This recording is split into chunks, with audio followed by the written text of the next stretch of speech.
और ये देखिए लास्ट में आपको इस तरह की फिनिशिंग मिलेगी, बिल्कुल हाई ग्लॉस फिनिश मिलेगी। अगर आपको और भी ज़्यादा शाइनिंग चाहिए और भी ज़्यादा चमक चाहिए तो आप इसके ऊपर डबल कोट अप्लाई कर सकते हैं, वैसे तो ज़रूरत नहीं है, फिर भी आप कर सकते हैं सूखने के बाद में। हेलो फ्रेंड्स, मेरा नाम है अनिल और स्वागत है आपका हमारे यूट्यूब चैनल पे। दोस्तों, इस वीडियो में आप देखेंगे कि प्लाईवुड पर एनसी पॉलिश कैसे की जाती है स्प्रे गन से। तो ये देखिए, ये हमारे पास प्लाईवुड है, आप चाहें तो प्लाई बोर्ड पर भी कर सकते हैं, प्लाई बोर्ड का भी प्रोसेस सेम ही रहेगा। इस पर हमें रेसा बनाना है नेचुरल कलर का। तो सबसे पहले इसके ऊपर पट्टे वाला रेगमाल मारना है 80 नंबर या फिर 100 नंबर का, अच्छी तरह दबा के मारना है ताकि ये पूरी प्लाईवुड बराबर हो जाए। और टक्कर टुक्कर जो भी है सारी बराबर कर लेनी है हमें, कहीं पर ऊंचा नीचा ना रहे। इस तरीके से ये पट्टे वाला रेगमाल है 80 नंबर का।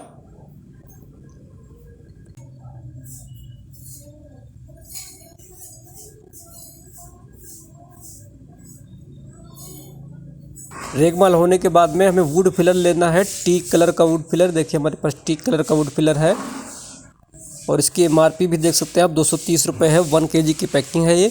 बाकी आप चाक मिट्टी भी ले सकते हैं इसकी जगह पे। और इसको पूरी प्लाईवुड के ऊपर खींचना है हमें, पूरी कहीं पर भी छोड़ना नहीं है। और इसकी हमें 2 बार पुट्टी करनी पड़ेगी ताकि जो होल वगैरह हो पूरे बराबर हो जाए। इस तरीके से पूरी प्लाईवुड के ऊपर इसको खींच देना है।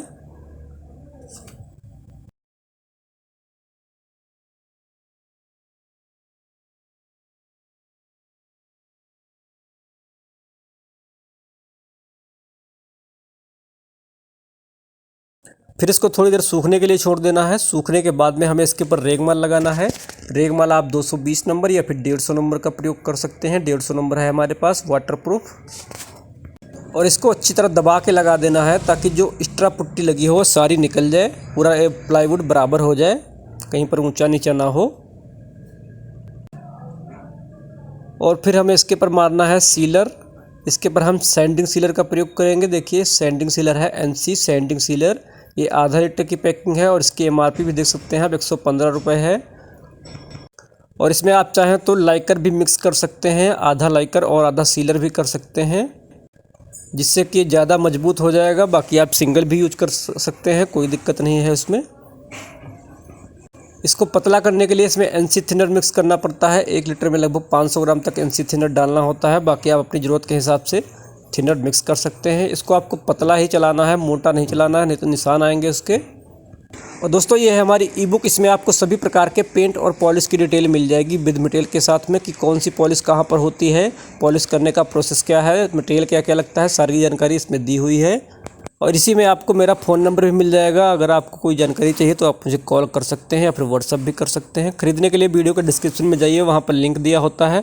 लिंक पे क्लिक करेंगे, सीधा बुक पे पहुँच जाएंगे। उसके बाद में व्यू नाउ पे क्लिक करेंगे, फिर अपना name, email address, phone number, amount भर के नेक्स्ट पे क्लिक कर देंगे और इसको डाउनलोड कर लेंगे। तो सीलर को मिलाना है हमें अच्छी तरह से, पूरा घुल जाना चाहिए सीलर। सैंडिंग सीलर है ये। इस तरीके से इसको मिला लेना है और आप जितना ही पतला चलाएंगे उतना ही बढ़िया आपका रिजल्ट होगा पॉलिश का। देखिए इतना पतला हो चुका है। अब हमें मलमल का कपड़ा लेना है साफ़ और फिर इसके ऊपर अप्लाई करना है। इस तरीके से इसके ऊपर 5-7 हाथ मारने हैं हमें ताकि इसकी नस भर जाए। सीलर का प्रयोग हम लकड़ी की नस भरने के लिए ही करते हैं। जब नस भर जाती है तो जब हम दूसरी पॉलिश इसके ऊपर मारते हैं तो वह अंदर नहीं जा पाती है, लकड़ी या प्लाईवुड के वह ऊपर ही रह जाती है, जिससे कि इसमें हमें हाई ग्लॉस फिनिश और बिल्कुल स्मूथ फिनिश मिलती है। अगर हम सीलर नहीं मारते हैं तो जो हम इसके ऊपर मारेंगे पॉलिश या पेंट, तो वो प्लाईवुड के अंदर चला जाएगा, मतलब प्लाईवुड इसको सोख लेगा, जिससे कि हमारी फिनिशिंग नहीं आएगी। अगर हम सीलर मार देंगे तो ये पूरी नस भर जाएगी और पेंट जब मारेंगे तो वो उसके ऊपर ही रहेगा, अंदर नहीं जाएगा। देखिए इतनी शाइनिंग हो गई है तो लगभग इसकी नस भर चुकी है। जब शाइनिंग आने लग जाती है तो नस भर जाती है। तो अभी हमने इसकी पूरी भराई कर ली है, देख सकते हैं इस तरह की शाइनिंग आ गई है इसकी। अब इसके ऊपर हमें पेंट अप्लाई करना है, एनसी पेंट। ये देखिए गुरु कंपनी का है हमारे पास एनसी पेंट। ये कलर बना हुआ है हमारे पास, थोड़ा सा नेचुरल कलर पे है। बाकी आप कलर कोई भी यूज कर सकते हैं, आप जी ब्राउन भी ले सकते हैं अगर आपको नेचुरल पॉलिश करनी है तो। इसमें आपको बहुत से कलर मिल जाते हैं मार्केट में, आप अपने हिसाब से कलर चॉइस कर सकते हैं। और इसकी 1 लीटर की एमआरपी 295 रुपये है। गुरु कंपनी का है ये। बाकी कंपनियां और भी आती हैं मार्केट में। एनसी पेंट होना चाहिए, कंपनी आप कोई भी यूज कर सकते हैं। ये देखिए डार्क ब्राउन है और इसको भी पतला करने के लिए एनसी थिनर मिक्स होता है। 1 लीटर में लगभग आधा लीटर, बाकी आप अपनी ज़रूरत के हिसाब से मिक्स कर सकते हैं। अब इसको छान के गन में भर लेना है। हमें छानना ज़रूरी है ताकि कचरा वगैरह गन के अंदर ना जाए। ये गन है हमारी। और कई भाई पूछते हैं कि पाइप कौन सी यूज करते हैं, तो आप पाइप ये देख सकते हैं पतली वाली है और इसको रोकने के लिए हम क्लम्प का प्रयोग करते हैं। ये देखिए इतनी पतली वाली हमारी प्रेशर गन है। और ये हमारी छोटी गन है जिससे कि हम शेड वगैरह डालते हैं, शेड साइडों में जो डालते हैं वह उसके लिए यह गन प्रयोग की जाती है।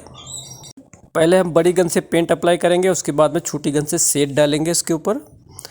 तो ये पेंट अप्लाई कर रहे हैं हम। इसका आप एक कोट भी मार सकते हैं या फिर आप डबल कोट भी लगा सकते हैं, कोई दिक्कत नहीं है इसमें।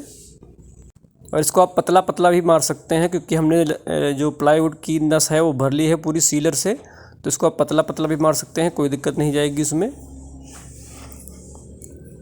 तो इस तरीके से पेंट अप्लाई कर देना है। ये तुरंत ही सूख जाता है पेंट। एक कोट करेंगे, अगर धूप है तो ये 5-10 मिनट में ही सूख जाएगा पूरा पेंट। सूखने के बाद में इसके ऊपर रेगमाल लगा लेंगे। रेगमाल 220 नंबर या फिर 320 नंबर का लगाएंगे। अब हमें इसके ऊपर रेसा बनाना है। रेसा बनाने के लिए हम डार्क ब्राउन पेंट का प्रयोग करेंगे, एनसी पेंट का। और कपड़ा लेना है हमें मलमल का, या फिर आप कोई बोरी वगैरह भी ले सकते हैं धागे वाली, जिससे कि रेसा बन जाए आसानी से। फिर इसके ऊपर हमें रेसा बना देना है। जिस तरह से भी आपको रेसे चाहिए हो, पतले मोटे, उस तरीके से इसमें आप रेसे बना सकते हैं। ये देखिए इस तरीके से इसमें रेसे बन जाएंगे।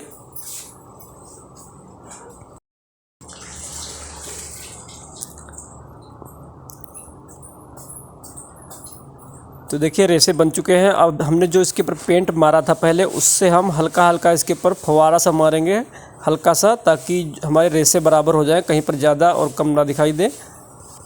ये शेड वाली गन से हम मार रहे हैं हल्का सा कलर, बाकी आप चाहे तो बड़ी गन से भी मार सकते हैं।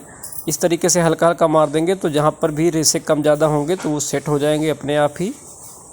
ये देखिए इस तरीके से एक बिल्कुल पतला करके मारना है आपको। अगर ज़्यादा मार देंगे तो रेसे इसके दब जाएंगे, इसलिए आपको पतला करके ही मारना है।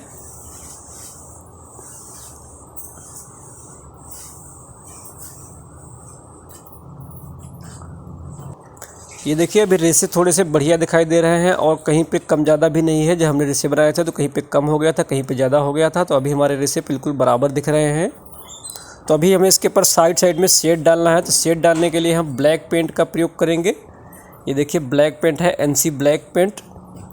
इसको हमें साइड में डालना होता है छोटी गन से, या फिर जहाँ पर जोर लगे हों वहाँ पर भी डाला जाता है इसको, जिससे इसकी लुक और भी ज़्यादा अट्रैक्टिव हो जाती है। बाकी आप नहीं डालेंगे तो फिर भी कोई दिक्कत नहीं है, ये चल जाएगा। इस तरीके से शेड डाल देना है चारों तरफ से।